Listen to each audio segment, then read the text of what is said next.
particular topic, even just the whole idea of the study sessions and studying Al-Islam under our, broad banner of study Al-Islam is to really study and understand using the understanding that has evolved out of this community under the leadership of Imam W.D. Muhammad, and then realistically, right, under the broader leadership of Muhammad, the Prophet sallallahu alaihi wasallam, and going back to that tradition. And there is the study in Al-Islam. If you were to study different scholars, you will walk away with information, right, and knowledge, but not always understanding. So knowledge and understanding are not synonymous. They don't, one does not mean the other, right? You can have knowledge of something and you cannot understand it, right? Sometimes this goes just for basic. When we look at our families, you know something of someone, but you still don't understand how they operate. It's like, I still don't understand why you did this, although I know that you did it. So there is knowledge and then there's understanding, right? So there is a lot of knowledge to be had in Qur'an. There is a lot of knowledge that Allah delivers, meaning that there's things that we know, right? Allah makes them apparent and we know them. But we are seeking understanding, not just to know what Allah says, but to really understand what Allah has said, and therefore have understanding, knowledge to transfer to understanding, and then understanding to lead us to wisdom, right? So understanding and wisdom are not the same. When we understand something after receiving knowledge from it, and we gain that understanding, then wisdom is what allows us to actually utilize what we understand and then make it to live that reality in a certain fashion. So we know Khidr, he had wisdom, right? Although Musa alayhi salam, and they go in unison, right? Musa didn't always have the knowledge, or he knew what Khidr did, right? The wise man. He knew what he did when he traveled with him, but he didn't understand why he did it. And because he didn't understand why he did it, he didn't possess the wisdom to operate in the fashion that Khidr did. He didn't. So in studying Al-Islam and the language that is of Imam W.D. Muhammad and the tafsir, right? The tafsir and the understanding that of Qur'an in the fashion that we actually are gaining understanding and therefore wisdom in faith, right? So in just in Imam Rashad, when we initially set out in our scope of knowledge in Al-Islam as a community, and when the human being, so every human being, right, even just in the discussion of Adam, and knowing that we are all Adam, right? We all represent our small microcosm represents the macro. It represents the big reality. Every single person, right? It's like that's a part of the understanding when you're looking at this creation story and you're evolving your understanding and you're moving your understanding to wisdom, as that you gain the knowledge that we are all moving and representing this reality that we're talking about.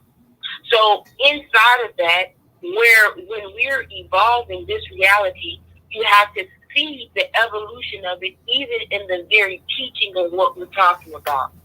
When Imam Rashad, in his in just his explanation of Allah in Surah Al-Ikhlas, and understanding how Allah is communicating what He is and how He is to us, that the depth of understanding that He brought in the structure of Qul Hu Allahu Ahad, that is the reality that has come about because of Allah granting and gifting to Imam W.D. Muhammad not just knowledge, but understanding to the point that we understand to the point that we can gain wisdom from the thing. Meaning we don't just understand, we don't just have the knowledge of the thing, we understand why, and then the understanding leads to a greater level of wisdom.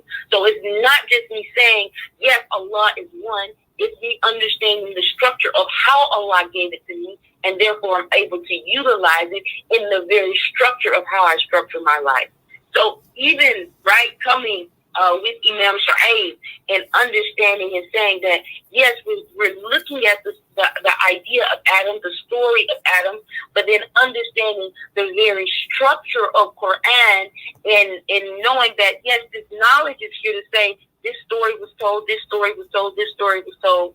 But now I move from just knowing the knowledge of the story being told, but understanding the structure and the methodology that Allah subhanahu wa ta'ala utilizes in giving that information.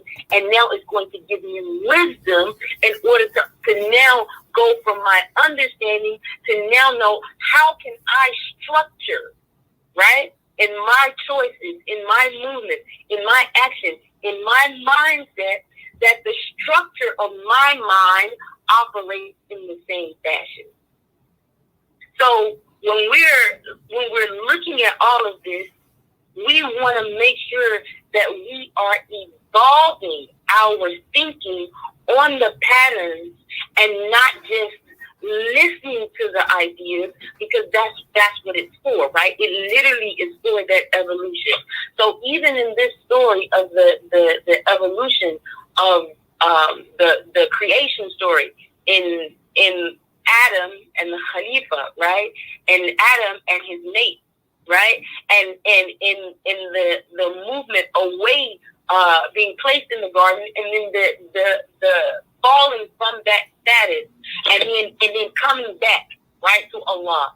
That this is our path. It's not just once again, you have to love how Imam Shu'aib in explaining the reality is that it's not just a physical story for us to understand in its concept there, but it is giving us in an abstract form our reality.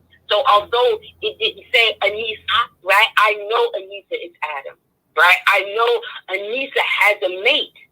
And in looking at that reality, then you can see how you evolve and how you actually can come and you can move yourself out of the things that you have fallen victim to and on back to Allah subhanahu wa ta'ala, right? Which is the goal. So I want to take a look at inside of this process, going back directly to the story. So looking at there are actually a few different areas that Allah delivers to us. The story of Adam and the garden and his mate and looking at Satan, just the whole creation of it. So we first see it in Surah Al-Baqarah, right? In Surah Al-Baqarah, beginning roughly, I guess about 11. Ayat 11. No, Ayat 11. My apologies. In Ayat 30 in Baqarah, and it's going through. I'm not going to necessarily read it all because we're familiar with it, right? But at the beginning of Surah 2, Ayat 30, when Allah is beginning the story, أعوذ بالله من الشيطان الرجيم. Says وقال وإذ قال ربك للملائكة إني جاعل في الأرض خليفة. Right? I'm making جاعل. I'm making في الأرض in the earth a khalifa. It says قالوا أتجعل فيها من يفسد فيها ويسفك الدماء. And so this is the angels, of course, questioning and asking, are you going to create something that is going to be vested, that is going to do mischief? The vested is that which is it's like so not just mischief. It's like, man, it's just despicable. if that's a good term that people would utilize now, is that there's despicable things and that they would shed blood and just harm. Because Qala إِنِّي أَعْلَمُ مَا لَا تَعْلَمُونَ. And this is Allah telling to them, I know what you don't know. This is Allah telling them, I know what you don't know. And then Allah goes on and he talks about how he taught Adam, right, the name, وَعَلَّمَ الْآدَمَ الْأَسْمَاءَ كُلَّهَا. And so there is an understanding that as we go along, it goes on, and Allah tells, after he's taught Adam, he goes back to the angels, and he tells Adam, he tells the angels, right, to tell me the names of these, right, if you're right? If you know, as you knew before, tell me, right, tell me the names of these things, right, before you in creation. And they couldn't. They said, we don't have any knowledge except for what you've given us. And then he tells Adam, right, to tell them the names, and he does, right, because Allah has taught Adam at this point. And then he comes back, and the angels, they're submitting at this point, like, behold, right, you clearly, right, Allah knows. And Allah then instructs them to bow down. And they all bow down except for Iblis. He refuses, right, and was haughty. And so this is the first where we have the story, because the serpent comes in biblical tradition and understanding that the books are related. So we accept of the Bible as a book delivered to Allah's servants by way of his messengers. We don't deny it. Do we deny the things that are incorrect, right, that man has changed? Yes. And this is the whole point of Qur'an, to set the structure right. That's the whole point. So we utilize this story in the Qur'an, but we were able to relate it to the reality that is provided to us in the Bible, in biblical language. And here we see at the very start of this creation, that the angels, Imam Muhammad explains that the angels were even being deceived by Iblis being there with them, right? Their knowledge was limited to the point that he's there with them, and they were accepting and moving and operating with Iblis there. Iblis was being deceived, even his own reality, right? This is Iblis deceiving his own self to say, yes, this is where I belong. This is my space. This is where I am. Until Allah demanded of them to bow down.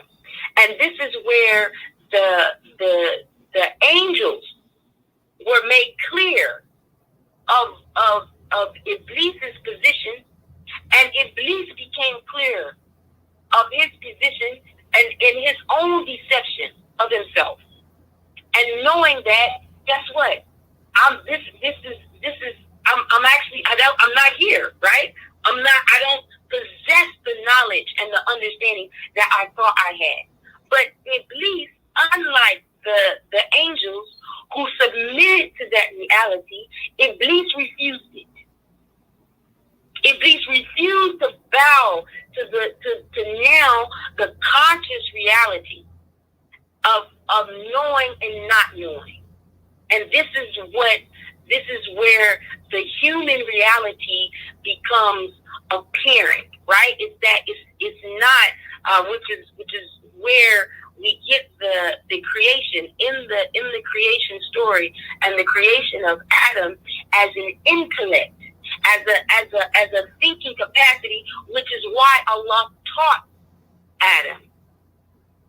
So there is a reality of creation when Allah says that He created the human being from nafsun wahida, from one soul. And خلق منها زوجها وبث منهما رجالا كثيرا والنساء. Right at the beginning of Surah An-Nisa, is that I created you from one soul, and from that soul I created a lot of رجالا كثيرا والنساء. Now, once again, just utilizing utilizing the logic that Imam Fahim Sha'id gave us last week. The idea of a nest is not one that you can place a tangible reality on, right? If someone told you to show me your soul, you couldn't bear your soul. You couldn't bear it, right? You couldn't say, well, this is what my soul looks like. This is what it is. But Allah literally gives us language and understanding of a soul.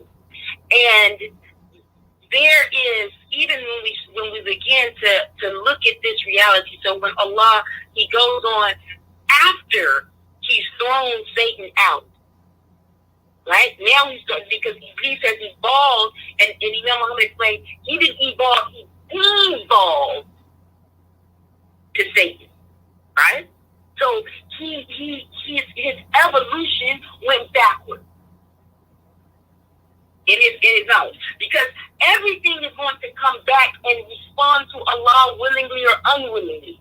So the unwillingness to wise up and to accept Allah's command is a devaluation of the reality and the creation of Allah subhanahu wa ta'ala, even in the jinn. That jinn is of a higher level than where Iblis was. He was at a higher level than where Satan is, both in station and in physical station and in the non-physical reality.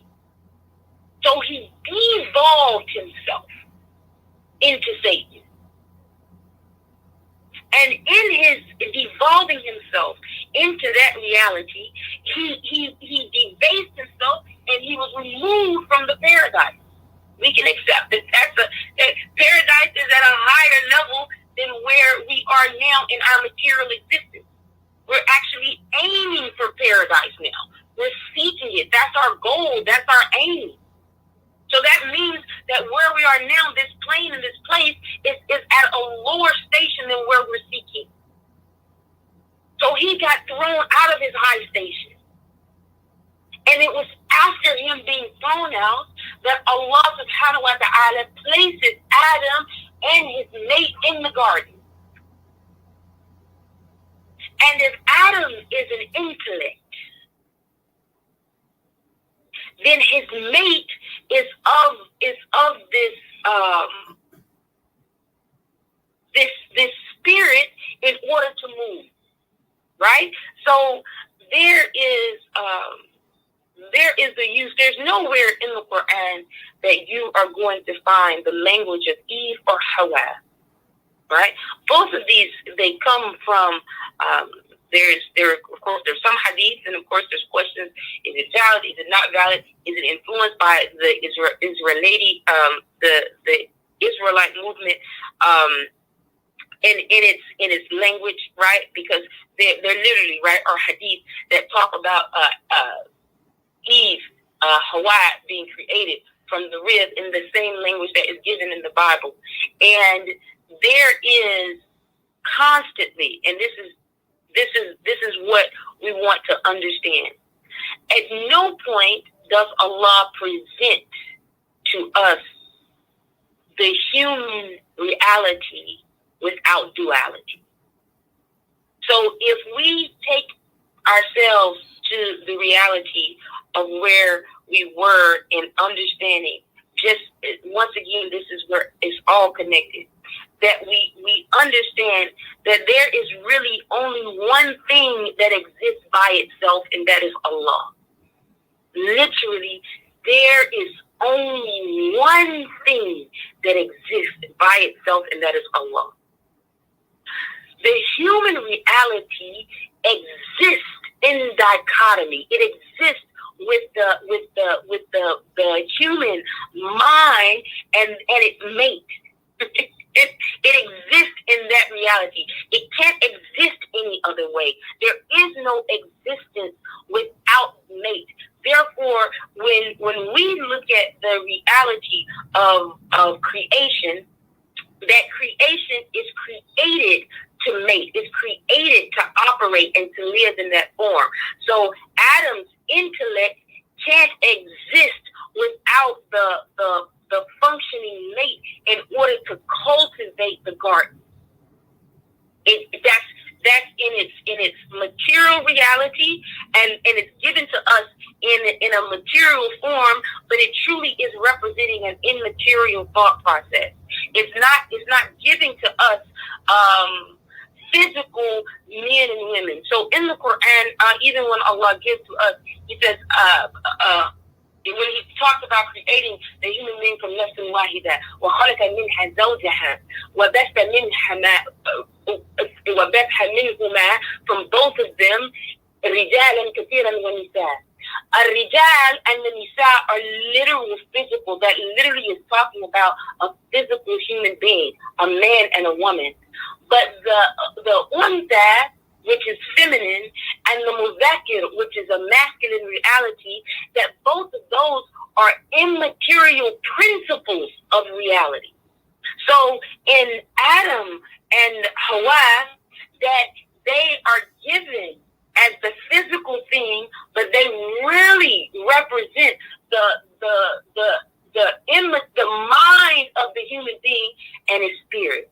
And so Imam Muhammad, I want to give, because it's speaking to this idea of the serpent coming in. So when Iblis comes back, right? So he devolved.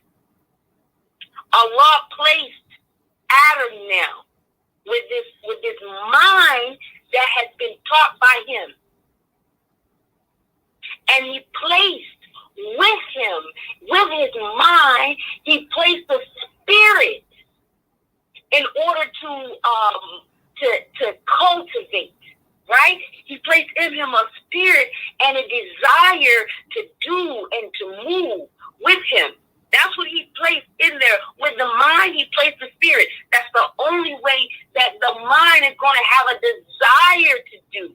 Like you truly have there is an appetite to actually cultivate and move and to do and to create and to grow. You can, if your mind, you can have a mind to think and to rationalize, but you could not have any desire. You literally, so if we can understand it in this fashion, people say, I don't have a drive. There you go. That's the language I'm looking for. Is that people can have a knowledge and a capacity and lack drive. We see it all the time. It's like, man, why, man, they know so much, but they're not doing anything with it. What is that? They don't have the drive. They're not mating in their proper form. Literally, the human being, every single human person is not mating properly with their own spirit and soul to desire to do the thing. Their mind is there, but they're not moved by that desire. Or the desire is there and it goes unchecked by the knowledge in their mind. So this is what Allah tells us, right? And the serpent comes in because Allah has given them the fullness of knowledge. And the serpent comes in so the snake comes in to the society, right? Coming in to that desire to build and to do. And he comes in to offer a different knowledge. To say, I know. Now, he didn't come directly to the intellect of good and evil, because Imam Muhammad, in explaining in his tafsir, he said that this knowledge, this tree of that Allah subhanahu wa ta'ala is telling the human being to stay away from is the knowledge, they say, of good and evil in the Bible. He said it's the thinking that you have the capacity to determine that which is right and that which is wrong, that which is good and that which is bad, that which is going to be good for you and that which is going to be harmful for you. Is that the human being actually lacks the capacity to do that. I'm going to give you knowledge of all other things. Your wisdom will take you there. But your spirit that I've given you and desire and that drive that I've given you, it has the capacity to go off if you if you try to give your own self knowledge of what is right and what is wrong, you will be deceived, which is what happened. Is that they were deceived in that thought process to think that they could understand what is good and what is wrong. Therefore, they thought themselves to be in a state that they were not. So this happens to us. Instead of us listening to the commandment of Allah subhanahu wa ta'ala to know that this Qur'an, the only way for the human life to know right and wrong is to establish themselves upon what Allah has said to be right and wrong. It's not there. This is what the story is giving us. The story isn't giving us just what happened with Adam. The story is giving us what is happening with us. The story is telling us is that you want to know, you have all of this knowledge, and then you start to utilize and rationalize and take that knowledge and decide and to sow and to put upon yourself a garment to say, yeah, I know this is to be right for me and I know this is to be wrong for me. Not knowing that you are dressing yourself with things that are improper. Which is why Allah says, right, and that the best dress is what taqwa, regardless of Allah subhanahu wa ta'ala, because any other dress that you might get it right sometimes, but you will definitely get it wrong. That if you are utilizing anything outside of Allah subhanahu wa ta'ala to grant you this knowledge of understanding what is right and what is wrong, that you will lose yourself. And the only way to get back to that is to yield yourself to Allah's knowledge of what is right and what is wrong. Even if we look at just the basic of things, right? The simplest of things in what we eat, right? The simplest of things. If we just utilize that in saying, just Allah is literally saying, eat of these things and don't eat of these things. The structure of the story is truly the structure of our life.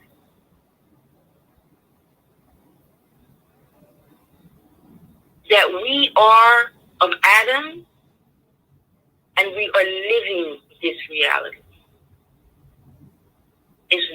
Is no other way to put it, right?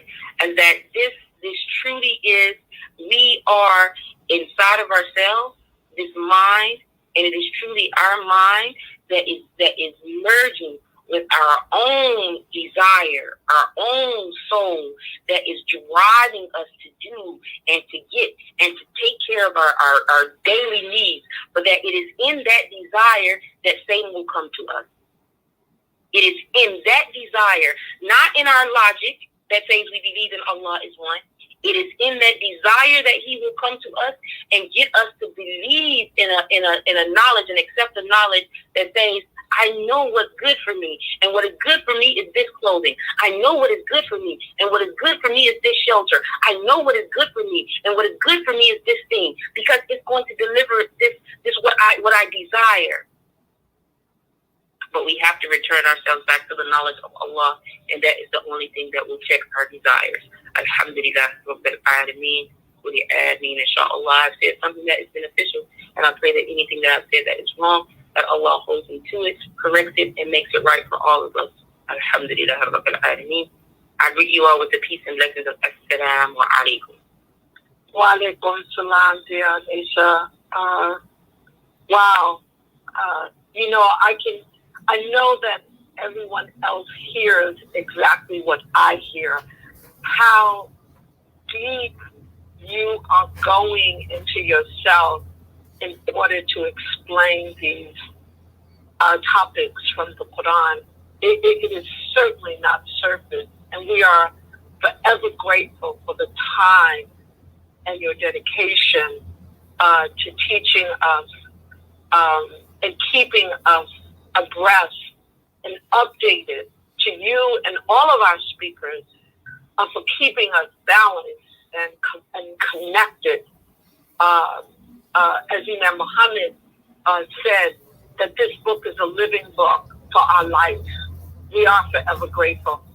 I have just two announcements. I wanted to first say to many of you who write me to ask the listeners to make a special dua for someone special or sick in your family. I want you to know that I am not ignoring your request, and I do believe that our collective duas have strength. However, as much as I would like to ask, there are far too many special people in each of our lives who are performing good work. But let me also say that I know many of us say a special dua for the community. What I can ask everyone on the line is that we all agree to include in our daily duas words dedicated for our collective community protection, guidance, and success, and for mankind, and our acceptance of Allah's decree. Ameen. So let us all say in our daily prayers to keep our community and ask Allah's guidance, not just for us, because we can't live in this, we don't live in this world by ourselves, but we want to make that prayer for all mankind, inshallah. So my second announcement and last one is the W.D. Muhammad Islamic Center, located in Greensboro, North Carolina, is named in honor and memory of Imam Waduddin Muhammad. May he be in the highest place in paradise. This Greensboro community, comprised mainly of pioneers, is planning a program on Saturday, August the 21st, 2021 at 6 p.m. Eastern Standard Time, that will be hosted by our brother, comedian, preacher, Maud. The program promises to keep you laughing as we listen and reminisce with community members who traveled, socialized, and worked closely with Imam Muhammad. They will be sharing a story about Imam Muhammad. An Eventbrite with more details and to register will be disseminated via the Study Our Islam newsletter and by others within our association. We don't want to miss this event. We invite you to join as we give Imam Muhammad a good life. If you have any questions, please feel free to contact me, Dr. Nuruddin, or Brother Abdul Rahman Kareem. And again, this is going to be a very special program as we listen to those who traveled and worked with Imam Muhammad and who he taught. They will share a special story with us. Until next week, our speaker, Imam Wazir, inshallah, your sister and friend, Petra, assalamu alaikum. Thank you.